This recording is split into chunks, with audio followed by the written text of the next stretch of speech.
Hello everyone, welcome back to another episode of r/Entitled Parents. In today's episode, Chin's parents abandon their 2-year-old daughter, then sue her for parental maintenance. AITA for not wanting to fix things with my parents. And wants me to take her daughter to the pool even though I'm not doing well. Before we get started, make sure to subscribe so you will never miss a video. So let's get started. Chin's parents abandoned their 2-year-old daughter, then sue her for parental maintenance. After a woman in China refused to buy her younger brother an apartment, her estranged parents filed a lawsuit for 500,000 yuan, approximately $71,818, in parental maintenance. The woman, 29-year-old Zhang from Guangzhou of southern China, was abandoned by her biological parents when she was 2 years old and has no relationship with them. She was reportedly abandoned as her biological parents could not financially support her, and they rarely contacted her throughout her life. Zhang was raised by her father's sister and considers her aunt's family to be her biological family.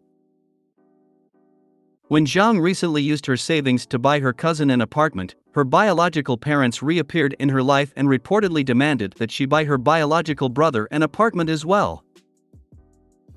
After Zhang refused, her estranged parents filed a lawsuit against her for 500,000 yuan in parental maintenance. The court ruled that although Zhang is not obligated to buy her brother an apartment, she must negotiate the amount with her parents and pay the parental maintenance fee. Under the Civil Code of China, adult children have a legal obligation to support their parents regardless of estrangement or abandonment. That is so messed up. Tossed the kid aside and now expect her to pay them. Geez. And they probably tossed her aside because she was a girl. That's doubly messed up. Like, at least stand by your decision, don't come back once she's made something of herself. Pay for their son, the only child that matters to them. Very old school thought process. Now there is a law that needs to be changed. Does she have any recourse, like first suing them for the cost of raising her? Does she have to give them money, or can she purchase anything she considers suitable? I am thinking something shared in the least desirable part of town. Something with no resale value, so their choice is take it or leave it. They would probably still want the parental money even if she did but him an apartment. What a bunch of low-life lazy moochers. Cool, so my parental maintenance payments will equal the child support payments you've been sending me my whole life. What? You never sent any?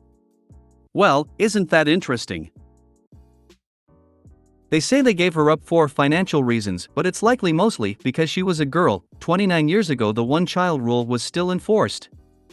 If she had been a boy, they wouldn't have abandoned her. I can't imagine how knowing that feels, and now being forced to pay them maintenance. I'd negotiate with an airline for a plane ticket out of there.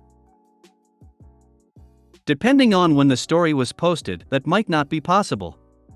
Because currently a lot of people think the same way, since China still has brutal lockdowns, so in response to that China tries to restrict non-essential flights.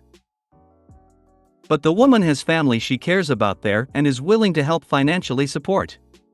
She bought an apartment for her cousin, emotional brother, and considers her aunt and uncle to be her emotional parents. Bet she'd be more than willing to help them out via the parental obligation law.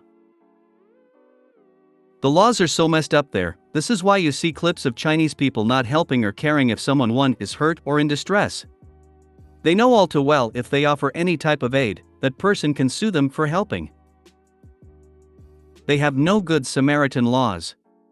So if you try to help someone who ends up dying, you can be held responsible for their death. I just looked it up, and according to Wikipedia it's actually the opposite. They passed a Good Samaritan law that actually holds people responsible if they don't stop and help. So it doesn't explain why we see videos like the toddler lying in the street while dozens of people walk by. She should offer 10x of the average amount that the parents spent to support her annually as a minor. Since they abandoned her at 2 years. The parents only spent a tiny amount on her. Sounds like a way to ensure people have kids and keep the population going. AITA for not wanting to fix things with my parents. We've been having a lot of issues lately, and honestly I've been trying to be civil about the whole situation, but I just don't care anymore. I come from a religious Muslim household where men can do whatever they want, but women are torn apart if they do, and I'm just completely tired about the whole situation. You have to put your life on pause until you get married, and then, only then, you can do whatever you want and not really. I expressed that I wanted to move out, and of course it became a "you're the problem" type of situation. The professionals I've visited have said that it shows New York parents care because they have agreed to come to therapy. I was the one who suggested it, and that for the situation to be solved we need to find middle ground, but no, I don't want middle ground anymore. I want to be free from everything. They keep on reiterating that we are Muslim, but I don't understand how the whole situation has anything to do with religion. They are convinced that I have been brainwashed by the non-Muslim friends I made while in uni. I'm 25, no one is brainwashing me, I'm just using my brain, and they hate that I don't want to follow structure. Note, they made me delete all of the uni groups I was in. Oh, and I'm on antidepressants. They know this yet they still demand conditional love. I know that the reason I'm depressed is because of them. It's either my happiness and their depression, or my depression and their happiness. Ata. If you're able, I would move out. You are an individual who is allowed to have her own opinions and space. Good luck. Find your own stability first, nice career, your own place, total independence. Then, you can reconcile with them on your own terms, coming from a place of strength. Right now you sound overwhelmed and emotional. Find yourself first. They care, you care, but you want different things for your future. Hugs and NTA. Only if they want to eventually reconcile with them. Op has a right to choose not to if she wants, and being her parents does not mean she has no choice in the matter. I do agree she needs to get out and build stability for herself. It's either my happiness and their depression, or my depression and their happiness. Parents teach by providing examples. Take what they've shown you and put it into action. They think their wants should come above all else, match that. Your wants should come before all else. NTA, I was right there with you.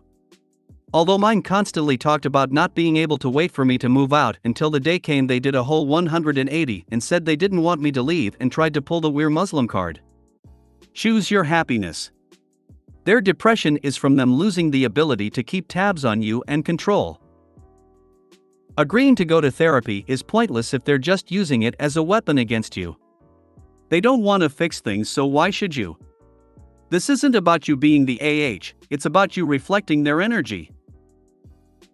Until you need to move out. I come from a Muslim background too, and girlic, it's the hardest thing ever, but you, our parents, are always going to be disappointed no matter what you do, so rip that band-aid off, and do you? This is not only the case for Muslim background, but for all religious backgrounds where women are told to obey and listen. I agree, rip off the band-aid, move out, and enjoy your freedom. You are not their possession, your happiness is most important. If you leave, make sure no tracker apps on your phone and no AirTags or whatever if you have a car. You are definitely Nta. You can do what you want with your life and your parents can't control you. And wants me to take her daughter to the pool even though I'm not doing well. I, F24, agreed to go on vacation with my aunt this summer. It's been many years since I've been away. My mother pushed me a bit because I haven't been able to see her side of the family that often. She owns a nice apartment that has a pool, but we're planning on seeing the city a bit more since it's my first time here. Her 2 older sons didn't come along, so it's just me, my aunt, and her daughter, 13. Let's call her Laura. Laura suffers from epilepsy, and the meds she used to take caused a mental delay, according to my aunt. TBH, her behavior tells me that there's more to that, but I'm minding my business. My aunt has the money to work with the best specialists and afford the best treatment. To say that she's exhausting is sugarcoating it. I won't go into detail, but Laura has many quirks and habits that are a lot to handle. You need to be extremely patient. I haven't seen Laura in a while, so I asked my mother about her condition, but I was assured that she's all grown up now. My aunt has little to no patience. She constantly snaps at my cousin, so this vacation has just been screaming match after screaming match. I keep quiet, but it totally ruins my mood. I feel bad for both of them. It must be hard for my aunt, but it's her responsibility to find a way to deal with Laura because yelling won't do much. She's talked to a psychologist but won't take his advice to heart because she forgets. I called my mother to vent a bit, and all she had to say was, "My poor sister. It's your job now to be patient and supportive. Handle your cousin and make sure that everyone is having a good time." Laura is also extremely rude. I might have enough patience to deal with her obsessions and odd repetitions, but if she has the mind of a 9-year-old, like my aunt says, then she needs to be taught how to behave in public. The constant interrupting, yelling, and fighting is too much. My aunt doesn't even correct her when she tells older relatives to stop talking. It's embarrassing. She can be as rude as she wants. Now on to the problem. We visited their home village for a week and took a flight back here today morning. My ear still hurts from the flight and I can't hear on my right side. The same thing happened to me years ago and I stayed half deaf for a few weeks. I'm also getting sick. My nose is running and my throat hurts.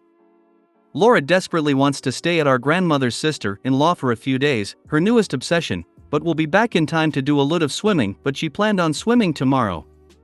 She's leaving Thursday. I told her that I don't feel like sitting by the pool because I'm not too well.